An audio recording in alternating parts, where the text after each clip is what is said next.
we need people to invest in business models and finances as a product. That's one point I wanted to make about the green movement.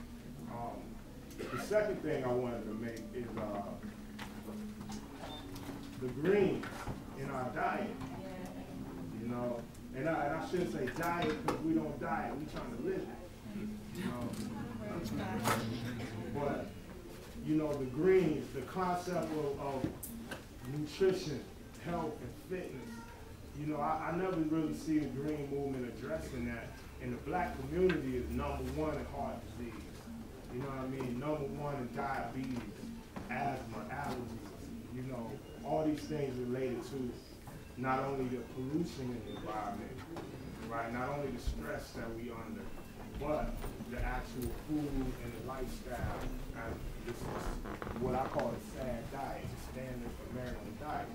You know, so when we talk about going green, we talking about upping the green intake in our diet, you know, in our eating habits, and resisting, you know, the convenience food, fast food, fast food.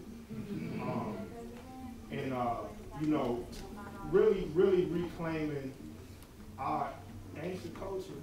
You know, we ain't gotta go back in the past, but the truth of the matter is we already had this shit on lock. We already had it figured out. We had the science, you know, and how we got in the position we in today is that they robbed us of that science. They robbed us in the confidence, you know, and the access to that information. So, you know, diet, economic development is angles that I feel like has been missing from the green movement agenda led by white folks. And I think it's the only way it's going to be relevant to our community is to put that in the forefront. You know, a little bit about me. I definitely grew up from Tallahassee, Florida. You know, born and raised. Moved to New York when I was in my 20s.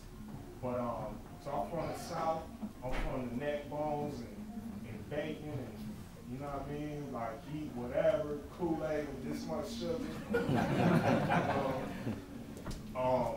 You know, that was my lifestyle. You know, then when I got old enough, you know, I started sipping out the Crown Royal bag and blowing weed and blunts and, you know, 99-cent waffles and whatever I could afford. You know, ramen, pizza man, whatever. And just to be 100 with it, when I was 20 years old, I woke up one morning, went to step down out of my bed and use the bathroom, fell on my face. Right? I looked down, my ankle was swollen up, like a grapefruit or something. And I thought maybe I must have got bit by a spider or something, right? And long story short, doctor said I had gout, right? And you know that where I'm from, you know, gout's supposed to be an elder condition after a long life of destroying your body. You know, I'm going so hard at 20. I look down and that's what's in my leg. So I did a self-check.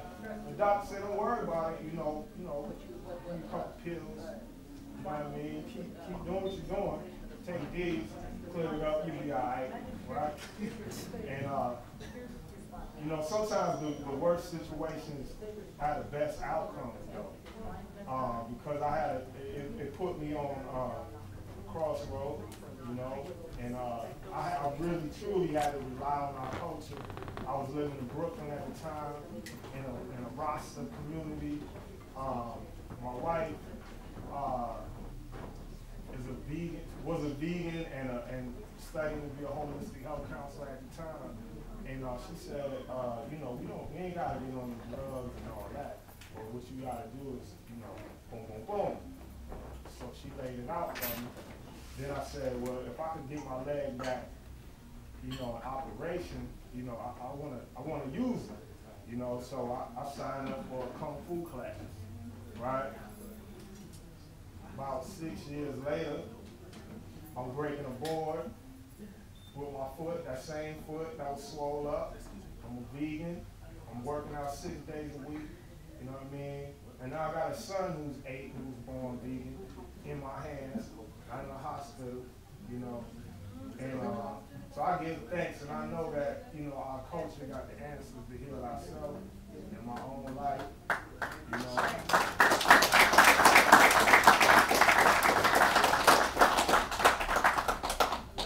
I know that, I know it's not a joke. I ain't got no endorsement. Nobody ain't paying me to promote no healthy gadgets and all that. You know, it's just real, and I care about our people. You know, my mom's got diabetes. She lived with me. You know, my mother-in-law lived with me. She got multiple sclerosis. You know what I mean? We dealing with it every day, and it's our addiction and our lack of discipline and our lack of knowledge. You know, that cause us to suffer things. You know, from these things. So I'm on a mission. I'm on a worldwide mission to be a vessel, a vehicle, motivate, hopefully, our people, if I can. We're developing a program called RBG Fit Club, because the key to fitness and health is that motivation and that information. You know, a lot of people make up excuses because we don't know. You know, but it don't take money to exercise, you know what I mean? Healthy food is the cheapest food. Contrary to popular belief, because, you know, a lot of people say, well, that health food, it's too high. You know, it costs more than whatever. But, you know, produce is the cheapest food in the grocery store. Now, if you're talking about boxed, processed, soy, this, whoop, you know, that's something else. But it's just about education. So the RBG Fit Club, which we are in development, I wanted to have more, be further along so I could plug y'all into what we doing and help y'all help us, you know, help more people. But we still in development of, you know, our website and certain things. But just to put it in your brain, be on the lookout for the RBGFitClub.com. It's going to be an online community and an ongoing movement, you know, to promote health and communities of color, you know, in our style, you know, in our swag, how we do it, you know, and from workouts, recipes, events, resources, you know, everything that we could do to keep that motivation popping. So, you know, I ain't gonna beat y'all in the head with my little story. I just wanted to say a few words to the people and jumpstart the conversation for my partner M1 to come and give y'all the real business.